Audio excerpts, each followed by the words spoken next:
এই যা ধুতি পাঞ্জাবি সম্পর্কে প্রশ্ন করেছেন, এটা খুব অদ্ভুত ব্যাপার বলবো না, মানে এটা সত্যি আপনাদের কাছে বিস্ময়কর।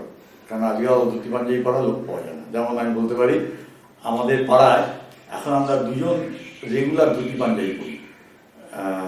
একজন হচ্ছে মিহির দা বলে আছেন, মিহির সেনগুপ্ত, কিশোর ভারতী স্কুলের প্রাক্তন হেডমাস্টার ছিলেন।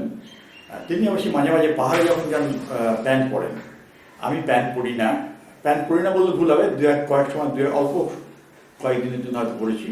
আর যখন খুব ফ্লাট হয় তখন ওই গামবুট পরার জন্য ওই একটা আমার এক ভগ্নিপতির একটা টেরিলিনের প্যান্ট আছে, সেটা পরে রাস্তায় একটু মজা দেখতে বেরাই।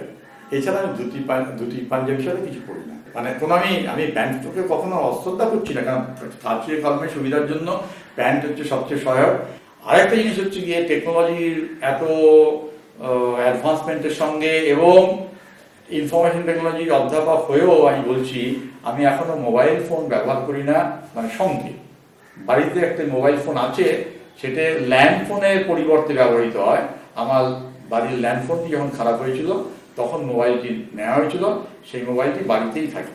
আমি কিন্তু রাস্তাঘাটে মোবাইল নিয়ে চলি না। কেন? যদিও সেটা এখন খানিকটা আমার ইগো টাইপ হয়ে গেছে। আমি দেখেছি মোবাইল নিলে ভীষণ অস্বস্তিকর আমার পরিস্থিতি হয়। আমার এত লোক পরিচিতি আছে, এত লোক ফোন করে, এত ডিস্টার্ব করে, আমি খুব আনইজি ফিল করি। আমি টেকনোলজি যত অ্যাডভান্স, যেমন এই যে ফটোগ্রাফির দিক থেকে যদি বলি, ফটোগ্রাফি সম্পর্কে অনেকের অনেক রকম ধারণা আছে। কেউ ডিজিটাল ফটোগ্রাফিতে পছন্দ করে না, কেউ বলে ও আবার ফটোগ্রাফি ক্লিক করলেই হয়ে যায়, সবাই তুলতে পারে, সেটা সত্যি কথা। কিন্তু আমি কিন্তু উল্টোটা বলি, আমি বলি digital photography is more complicated than the silver light photography. যদিও silver light photography very complicated subject, particularly যারা আমাদের এখানে কোর্স করেছে তারা উপলব্ধি করতে পারে। জাস্ট সিম্পলি ওই ছবি তুলে কোনো স্টুডিওতে দিলাম, প্রসেস হলো, তার থেকে একটা ইমেজ বেরিয়ে এলো, তার থেকে ছবি হলো, তা না।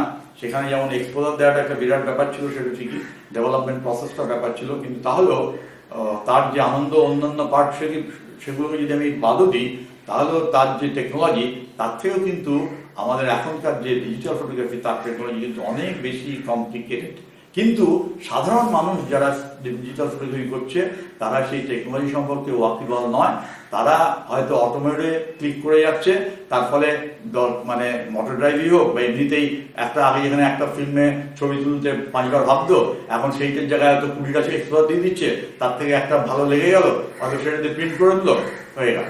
বা যদি কোনো না হয়, কোনো দাদার কাছে নিয়ে গেল, তার থেকে একটু বাছিয়ে টাছিয়ে দিল, বা সেটাকে যদি একটু আরেকটু কারোর জানাশোনা থাকে, একটু এডিট করে দিল, করে নিয়ে ছবি পেয়ে গেল।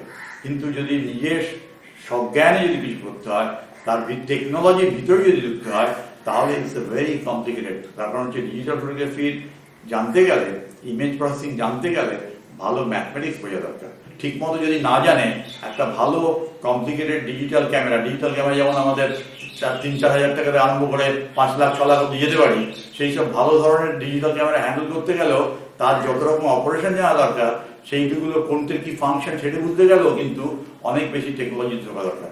সে সম্পর্কে আমরা যারা ডিজিটাল ফটোগ্রাফি করি, বেশিরভাগ লোক, আমি বলবো 90% লোক, আমি যদি একটু বেশি মানে উৎসাহী হয়ে বেশি না বলে থাকি, 90% লোক ডিজিটাল ফটোগ্রাফি না জেনে ভালো ছবি তৈরি করছে। যেমন এখন তো আমরা ফিল্ম কিনতেই পারি না। একটা ফিল্ম কিনতে গেলে প্রায় 500 টাকার কাছাকাছি একটা ফিল্মের দাম। তো একটা ফিল্মে 500 টাকা দিয়ে আমি 37টা ফ্রেম এক্সপোজ করবো, করে তারপরে সবটা ঠিক মতো যদি এক্সপোজার না দিতে পারি, 2-4টে হলো, প্রসেসিং গন্ডগোল হলে পুরো আমার 500 টাকাটা গেল। কিন্তু ডিজিটাল ফটোগ্রাফিতে আমি যদি মোটামুটি একটা অ্যাভারেজে 25-26 হাজার টাকার কাছাকাছি দামের যদি ক্যামেরাও যদি আমার থাকে, তাতেও যে লেভেল অফ অ্যাকুরেসিতে ছবি তুলতে পারবো, সেগুলো অনেক বেশি ইজি হয়ে যাচ্ছে। আর কিছু না জেনে আমি অনেক বেশি ছবি তুলতে পারছি। তার ফলে এখন প্র্যাকটিস জেনারেল পিপলের মধ্যে ছবি করার যে একটা মানে প্রচেষ্টা, সেটা কিন্তু বেড়ে গেছে। কিন্তু সত্যি কথা বলতে কি, যদি প্রপারলি জানতে হয়, তাহলে সিরিয়াসলি ফটোগ্রাফি সম্পর্কে আগে একটা বেসিক কনসেপশন নেওয়া দরকার। প্রথমত ভালো ছবি করতে গেলে লাইট সম্পর্কে ভালো জ্ঞান থাকা দরকার, কম্পোজিশন সম্পর্কে ভালো জ্ঞান থাকা দরকার, এবং সেই লাইট এবং কম্পোজিশন এই দুটোই কিন্তু সেই ডিজিটালি হোক আর সিলভার লাইট ফটোগ্রাফি হোক, দুটোর নলেজ কিন্তু একই লেভেলের দরকার। অতএব আমি ডিজিটাল ফটোগ্রাফি ছবি তুলতে গেলেও ভালো ছবি তুলতে গেলে আমার যদি লাইটিং এফেক্ট সম্পর্কে আইডিয়া না থাকে, যেমন আপনি এখন ছবি তুলছেন, আপনি একটু আগে লাইট অ্যাডজাস্ট করছিলেন, জানলা দিয়ে আলোটা নেবেন না ওই সাইড থেকে নেবেন, কোন ফেসিং করবেন, এই যে আইডিয়াটা কোন জায়গায় নিলে কি হবে, যে একটা ফেসে আমি যেটা পোর্ট্রেটের কথা ভাবি, এই পোর্ট্রেটের আমার সামনে কটা লাইট ইউনিট ইউজ করছি, একটা লাইট ইউনিট ইউজ করছি না দুটো লাইট ইউজ করছি, তার উপর নির্ভর করছে।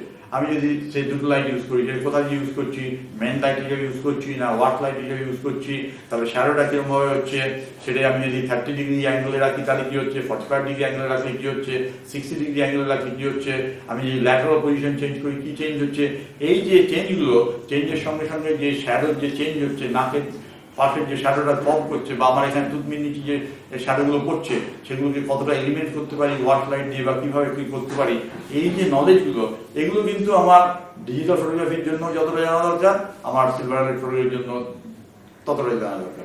অতএব ওখানে কিন্তু আমাদের কোনো নলেজের তারতম্য হলে চলবে না। অতএব ওখানে শুধু তফাৎটা কি, আগে সিলভার লাইটে আমি ফিল্ম ইউজ করতাম, এখন আমি আমার সেন্সার ইউজ করছি। বেসিক ডিফারেন্স হচ্ছে এইটি।